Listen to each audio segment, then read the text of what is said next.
Good morning students. बेटा आज हम जो हमारा पाठ है बिशन की दिलेरी, उस पाठ के शब्दार्थ और प्रश्न उत्तर करेंगे। तो सबसे पहले आज हम जो कर रहे हैं वो है हमारे शब्दार्थ। तो पहला शब्द देखते हैं बेटा हमारा क्या है। पहला शब्द है बेटा हमारा कीटनाशक। कीटनाशक का अर्थ है पौधों खेतों में कीड़ों को मारने की दवा। पौधों में और खेतों में जो कीड़े लग जाते हैं बेटा, उनको मारने के लिए हम जो दवा डालते हैं उसे हम बोलते हैं कीटनाशक। अगला शब्द है बेटा हमारा पगडंडी। पगडंडी का अर्थ मैंने आपको रीडिंग के समय भी बताया था, क्या होता है? पैदल चलने का रास्ता, उसे हम बोलते हैं पगडंडी। नेक्स्ट है बेटा हमारा जख्मी। जख्मी का अर्थ है बेटा घायल।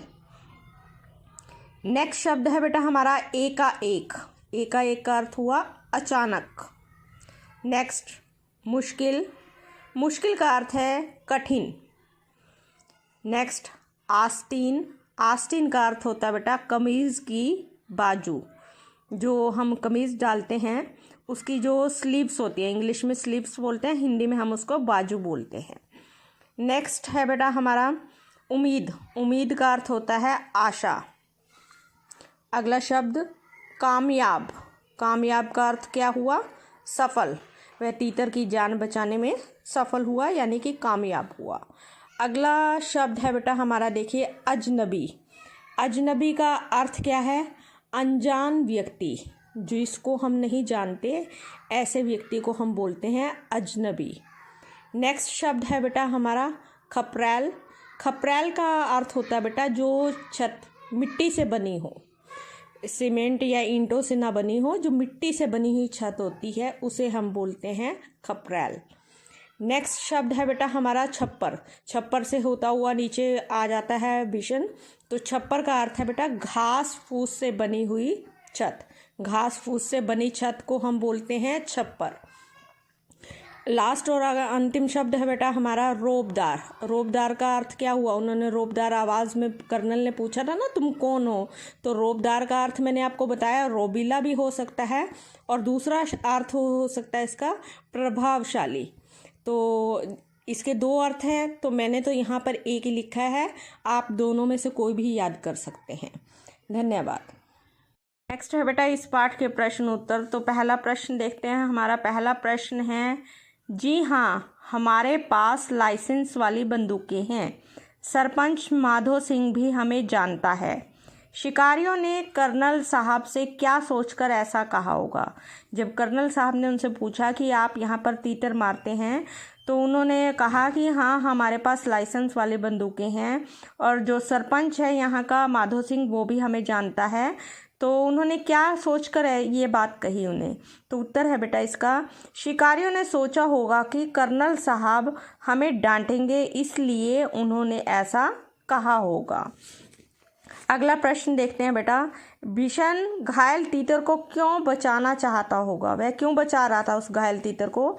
तो आंसर है बेटा इसका, बिशन घायल तीतर को इसलिए बचाना चाहता था क्योंकि उसे शिकारियों द्वारा तीतरों को मारना बहुत बुरा लगता था। जो शिकारी तीतरों को मारते थे उनका यह काम उसे बहुत ज़्यादा बुरा लगता था। वह जानता था कि शिकारी इस तीतर को खेत में ढूंढ नहीं पाएंगे और घायल तीतर यहीं तड़प तड़प कर मर जाएगा, इसलिए वह उसे बचाना चाहता था। अगला प्रश्न देखते हैं बेटा हम अपना, घायल तीतर को बचाने के लिए उसे किस तरह की परेशानियां हुई? तो उत्तर है बेटा इसका, उसे कांटेदार झाड़ियों के रास्ते से जाना पड़ा।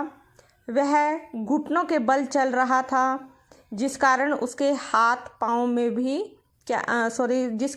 जिस कारण उसके हाथ पाँव में कांटे भी चुभ गए थे। वह काफ़ी देर तक दौड़ता रहा, जिससे उसकी कमीज़ पसीने से गीली व फट भी गई थी। ये सभी परेशानियां उसे तीतर को बचाने के लिए हुई थी। अगला प्रश्न है बेटा, घायल तीतर अगर तुम्हें मिला होता तो तुम उसे पालते या अच्छा होने पर छोड़ देते, और क्यों? अगर तुम उसे पालते तो क्यों पालते, और अगर तुम अच्छा होने पर छोड़ देते तो क्यों छोड़ देते? तो उत्तर है बेटा, घायल तीतर हमें मिला होता तो हम उसे अच्छा, नेक्स्ट पेज पर चलते हैं बेटा अपने, अच्छा होने पर छोड़ देते।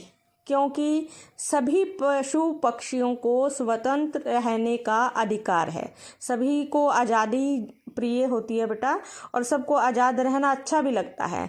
तो सभी पक्षी जो है वो स्वतंत्र रहकर ही खुश रहते हैं।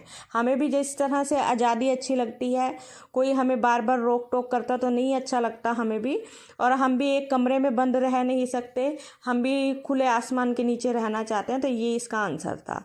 तो आप ये क्वेश्चन आंसर अपनी कॉपी पे राइट करेंगे। धन्यवाद।